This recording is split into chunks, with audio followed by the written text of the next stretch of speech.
if I violate what I'm promising to you, and so both people would walk through these pieces, and they'd say, I accept what your terms, and I accept your terms, and if we violate it, then this is the penalty. Do you see? Something had to die to prove that they were serious about what they were doing. Okay? Why were they 3 years old? I'm not sure, and I'm sure there is a good reason for it, but I'm not exactly sure on that particular issue. But I can check it out. I'm curious, and I'm also curious why he didn't cut the birds in two. Probably because they were too small. It's like when they would sacrifice the birds in the temple, they would pull out the crop, but they wouldn't divide it. Maybe it's too small, or I'm not really sure. Okay. But anyway, there are reasons, and I guarantee you that if you go to a rabbinic website and read it, they'll give you exactly the reasons why. But it's all part of the covenant of cutting a covenant, or the process of cutting a covenant. Okay, so there they are. Verse 11, go ahead. And when the birds of prey came down on the carcasses, Abraham drove them away.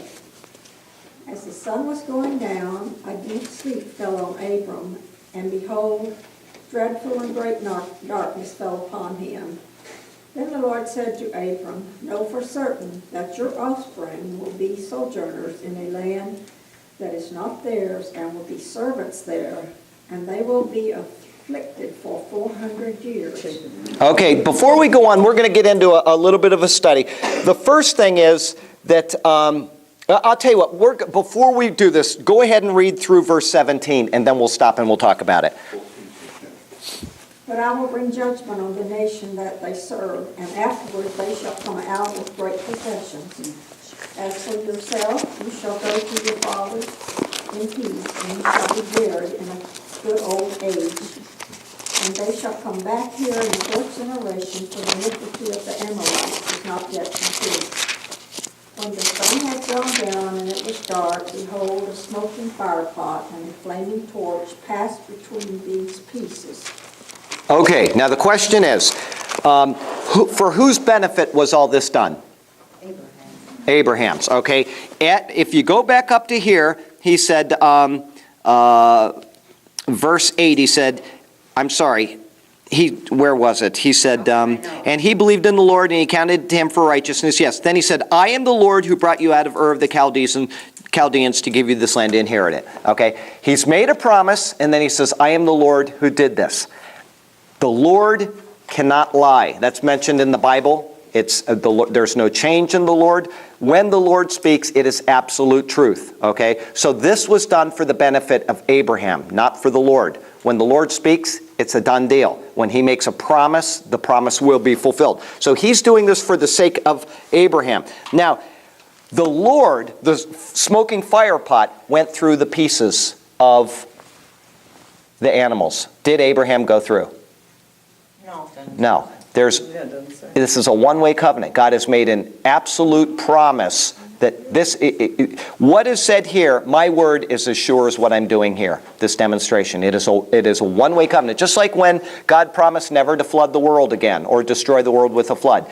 It is an absolute promise, and we can take 100% confidence in it. So when you see an unconditional promise of God, know for certain that it's going to come to pass. And when Jesus Christ says, I am going to return again, He is the Lord God, He is going to return again. We have absolute certainty that these things are going to come to pass. Everything that was promised in the Old Testament that has been fulfilled exactly as the Lord said. And every promise that remains unfulfilled to this day is simply because we are impatient, not because God hasn't been faithful to His promises. Okay, so if we think, well, why hasn't this happened yet? It will, absolutely assuredly. When He says, I will redeem Israel and bring them back again to the land, He said it in Isaiah, I think it's Isaiah 11, may be wrong on that, but He says, I will reach out my hand a second time, and I will bring the people of Israel back to the land. And He said that before they had been exiled the first time.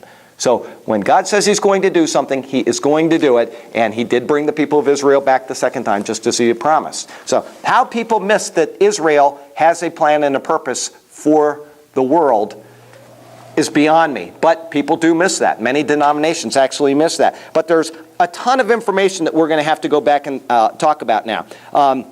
The first thing is, it says that we talked about him cutting the animals in half, and then the sun went down. Abraham fell asleep. Great horror was on him, which I'm not really sure of the symbolism of that. If you've read something, let me know. But then he says here in verse 13, know certainly that your descendants will be strangers in the land that is not theirs, and will serve them and will afflict them for 400 years. Okay, go ahead. Is he saying this to him like in a dream? Yes, he's like, it's like a heavenly vision. Okay, and hang on now. Where is it that I'm looking? How long? Egypt is what she just said. They will be in Egypt now. Before we go on to the actual, hang on a second here. I want to find this. Okay. How long were the people in Egypt? Okay. Is that right? We're going to find this out, because I'm going to tell you what, this is something that you really have to study carefully. Okay, so we're going to go back to Genesis 8, and we're going to spend some time on this. We got a bit of time here, but I've got a page on my website where it's all laid out. So if you want to read it, it's rather interesting, and it gives you every single bit of the information that the Bible says exactly how long. We don't know exactly how long they were in Egypt, but how we can know about how long they were in Egypt. Okay. What's the title of that? You got so many on there. I think it's dwelling in Egypt. I'm not sure of that, but I think it's dwelling in Egypt. Now, what we're going to do is we're going to go to Exodus real quickly. I think it's Exodus 12, verse 40. Exodus 12:40, it says, now the sojourn of the children of Israel who lived in Egypt was 430 years. Okay? The sojourn. All right, now, the King James Version. Does anybody have the King James Version here? Okay, that's what I have. I'm going to see if I can get the King James Version, because I want you to see. Somebody read the NIV while I'm getting the King James Version. Now the length of time the Israelite people lived in Egypt Was 430 years of the time in Egypt. That's what they just said. Okay, that's not right. The length of time, go ahead, read it again. Now the length of time the Israelite people lived in Egypt was 430 years. Okay. So it says they were in Egypt for 430 years. The King James Version, really wise the way they did this. It says here in 1240, here's what it says. It says, what verse were we just, I'm in Deuteronomy. It helps if you're in the right book. Okay, Constitution Septuagint say Egypt and Canaan. Okay, well there you go. That's the Septuagint, which predates Christ by a couple hundred years. And what was the other one? Pentateuch. The Samaritan Pentateuch. Yeah. Yes. Yeah, okay. All right. All right, so, and there's a reason why that's in there. Okay, now the King James Version uses the Masoretic text, which is probably what they're citing there as well. But in the King James Version, it says, now the sojourning of the children of Israel, comma, who dwelt in Egypt, comma, was 430 years. So they give you an out, whereas the NIV doesn't. It doesn't say where they sojourned. It's the travels, so it doesn't mean that they were... Right. Now, let's go back to what it says to Abraham. It says here in Abraham, where were we? We were in 15. I want to make sure that you guys understand this. There are no errors in the Bible, but people do misunderstand, and you have to go between testaments to get this sometimes, and we're going to do that in a second.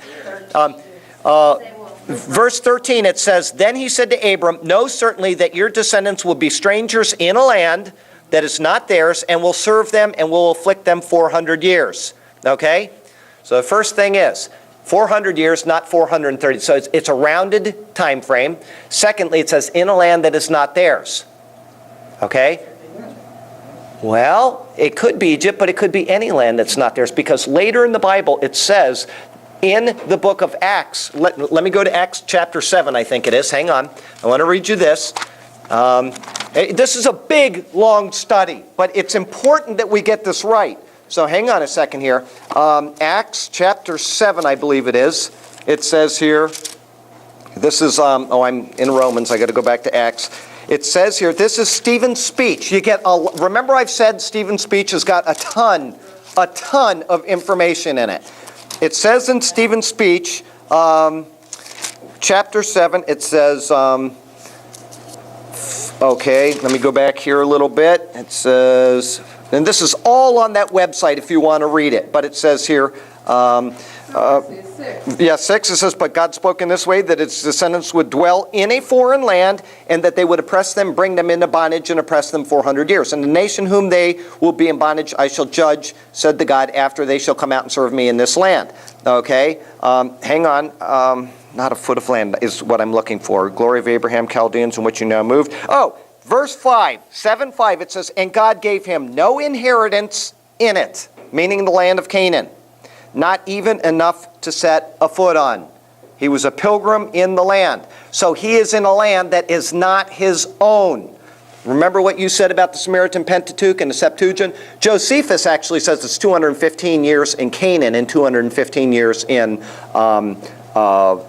Egypt. But it says, now going back down here in Genesis 15, it says, afflict them 4 years, and also the nation whom they serve I will judge, after they shall come out with great possessions. Now, as for you, and they did. They went down and they served another nation in a land that was not their own.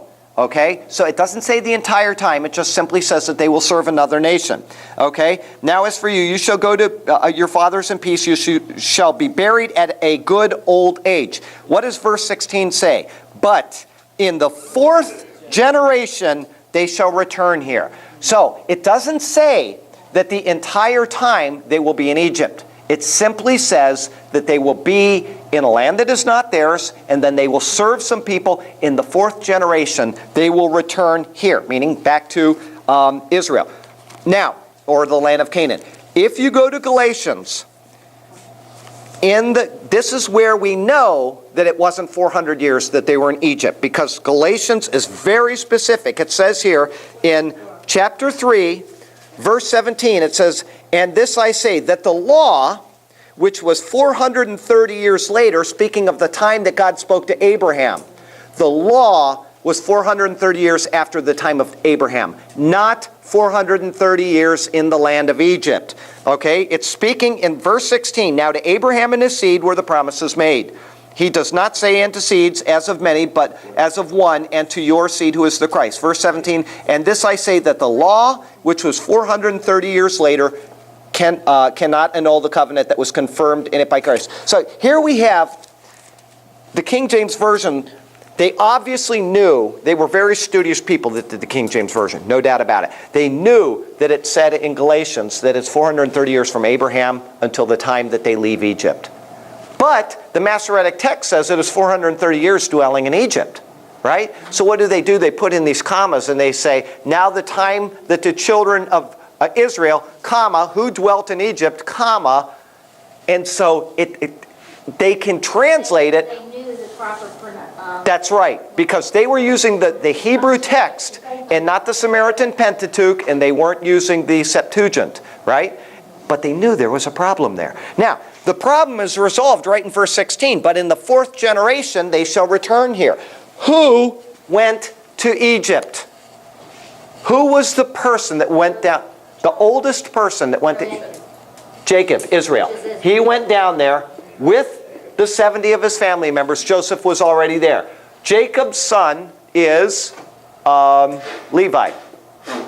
All right? Okay, that's one of his sons. He has 12 sons. One of them is Levi. Levi's son is Gershom, Kohath, H-A-T, and Merari. Okay? Gershom, Merari. Okay? Who is Gershom's son? I'll give you a hint. Moses. Okay? Who left Egypt? Who left Egypt? Oh, Moses. Moses. He led them out of Egypt. Okay? In the 4th generation, you will leave this land. Okay? And then Moses' sons and that generation actually entered the promised land. Okay? So, the 4th generation. We know that. It says it right there. This is the generations of them. And then, if you go to their ages, how old they were when they died, 127 years old, some 137 years old, and you add it all up and you figure the absolute latest time that they would have had a child, it comes out to about 200 years. So, it is correct what it says in the Septuagint and the Samaritan Pentateuch.